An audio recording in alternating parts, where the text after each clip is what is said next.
So, kind of what I'm trying to say here is that this is like Neoplatonic money.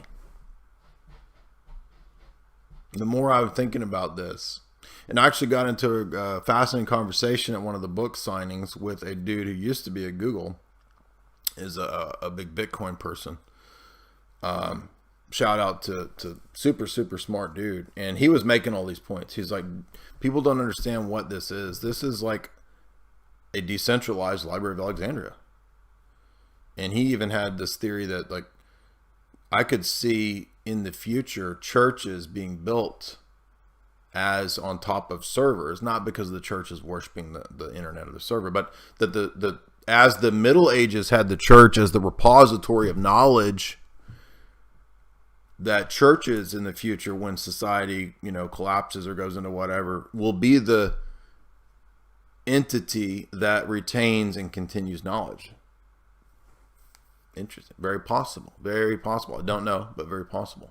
Fascinating theories, because we don't know what's going to happen, right? I mean, we could see Western civilization collapse, right? Klaus could have a cyber polygon. Now, remember, cyber polygon, whatever, that doesn't mean that the internet's not going away. Okay, they're not building.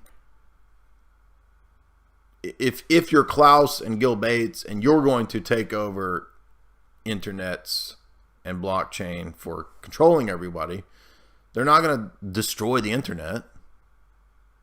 Duh. Okay.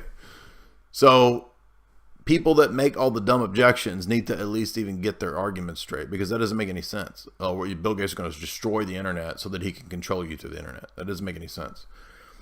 So, but does that mean that there's no, that they're not going to try to control people through blockchain technology? No, Klaus says they're going to try to. So I don't have the answer. I don't know. I don't know what's going to happen. I don't know what Gil Bates is going to do in 10 years. I don't know if Klaus is going to pull off Cyber Polygon. But even if they do Cyber Polygon, I seriously doubt that's going to be a global EMP that shuts down all the computers in the world. That's just highly unlikely, dude. And even if that does happen, I mean, your concerns are not going to be about the internet anyway. I mean, you're going to be worried about day to day. Okay. So does that mean I'm telling you to not, have a bug out bag and day to day prepper activity? No, you can't do all that. Sure. Go for that. Right. Nothing wrong with preparing for whatever. But again, we also don't know the future. Okay. So we don't know that they're going to do Cyber Polygon for sure. And Cyber Polygon might not even be the whole, it might be an area, right? Like a continent. Who knows? So, I mean, exactly. If there's an EMP, then, I mean, that's going to affect your local bank, dude. So these are irrational worries and irrational objections to cryptocurrency, right? So don't worry too much about that. And don't have all your eggs in one basket, right? Crypto is still early, and it's also still very volatile. So you're not going to have, hopefully, almost sell my house and everything, put everything into Bitcoin, right? No, I would not do that. But depending on who you are and what your budget is and what your plan is, what you want to do, that's going to determine how you will invest and what is good for you to do, what your risk profile is, how leveraged you want to be. If you're working at McDonald's, fry cook, bro, wage cook, like, you don't have a life savings to put into Bitcoin. So what you're going to want to do is take a percentage of your check each week and invest. And you probably want a dollar cost average, right? If that's your monetary situation. But I would stress to you, if you are in that situation, and back when I was a wage slave back in my 20s, I had older people constantly telling me, take $50 out a week, invest it. And I was like, I never have $50. Like, everything goes to my bills. And then I look back and I'm like, how much money did I waste on stupid ass beer every weekend, right? I probably spent $100 a week on beer and freaking tequila throughout my 20s. And I could have, gold is a boring investment. It's a smart investment. And it's an old man prospector investment.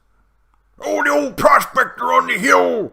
Oh, Mike Pipper. All right, so that's a damn brown stained pajama prospector investment. That's what gold and silver is. But guess what? There's wisdom in prospectors, dude. How many prospectors do you know? None. Why? Because they're all zillionaires. Not really. I'm just joking. They're all dead. They all fell in. They fell down the mine shaft, dude. Anyway, I'm not saying don't get gold and silver. What I'm saying is, how many times do I have to tell you? Do we have a slow boy audience tonight? Beautiful slow boys, I should add. I'm not telling you not to have gold and silver. Did you not hear what I said? I said have a diverse portfolio. In fact, what I'm about to tell you is that when you see the crypto gains, it's important as part of taking profits to allocate gains even into assets. Okay. Now, I didn't think about that like back in 2017 when the crypto, boomed. I was like, I'm just going to get more crypto and I'm going to be silly. Right? And then the crypto crashes and you're like, where was all my gains? I wish I'd taken some of those gains and bought gold. I wish I'd taken some of those gains and bought, property. Here we go. I just covered that stupid ass objection of your Bitcoin is going to be worthless when the internet goes away. What are you talking about? Just delete this stupid person. I'm so tired of this. We got a boomer in the house, baby, right there. The internet is not going to go away. Okay. Bitcoin doesn't get deleted when computers go down because it's decentralized. Okay. Do you understand that? You can't delete all of it. You'd have to get rid of all the computers. Okay, so the whole world has to go back to 1800s. And if the whole world goes back to 1800s, none of that's even going to matter. You're not going to be worried about Bitcoin. You're going to be worried about the day-to-day. Okay, so if you want to have prospector level preparation, that's fine. I'm not saying don't do that. Stop being low IQ in this chat. I'm so tired of this. So dumb. I mean, the people who are telling you Bitcoin is worthless and a scam are the people who should have bought. You should have known about Bitcoin, right? You know everything about Bitcoin. Why didn't you make a whole bunch of money with it? Oh, because I'm virtuous. No, you're an idiot. It's not because you're virtuous and moral and I have a principled objection to scams on the internet. Thus, I shall not buy Bitcoin. I will buy stocks. Oh, really? Stocks? Every objection that every low IQ person has to Bitcoin returns 100-fold on the dollar. Do you understand that? Cash is trash, bro. Why? Because the dollar is a fiat system.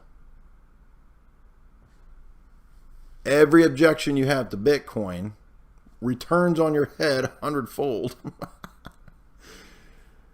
On the dollar, dummy. That's going to be used by the Taliban and the drug dealers. The drug dealers are going to send crypto money through Silk Road to purchase drugs and arms to arm rebels in other countries. Dude, what are you talking about? The dollar goes and pays the Taliban. Bags of cash to the Taliban, right? Famous articles all over the media for 20 years, okay? All the way back to Brzezinski in the 70s. Gold. Taliban got paid in gold, dummy. So every stupid objection, this is going to be used by the terrorists. You mean like the dollar? The dollar's who funds all the terrorists, dummy. What are you talking about? So when you understand what this is, what the use cases are, that it's a Neoplatonic currency, okay, that's the best thing I could think of to liken it to. Then what we have is a solution to a lot of problems. That does not mean that it's going to be perfectly implemented, that it's going to solve everybody's problems, that everybody's going to get rich. It doesn't mean that. But there's potential to do these things. There's potential for, first time in history, me and you, the average dude bro, to see the biggest transfer of wealth in history. Potential. There's potential for that. I don't know if that's going to happen. But if the world did move on to a deflationary Bitcoin standard, that would be the biggest wealth transfer in the history of the world. Is it going to bring a utopia? No. Is Bitcoin God? No. Is it Jesus? No. It's not any of that stuff. I'm not saying that. Okay, so stop thinking in low level either ors. Okay, there's no silver bullets here.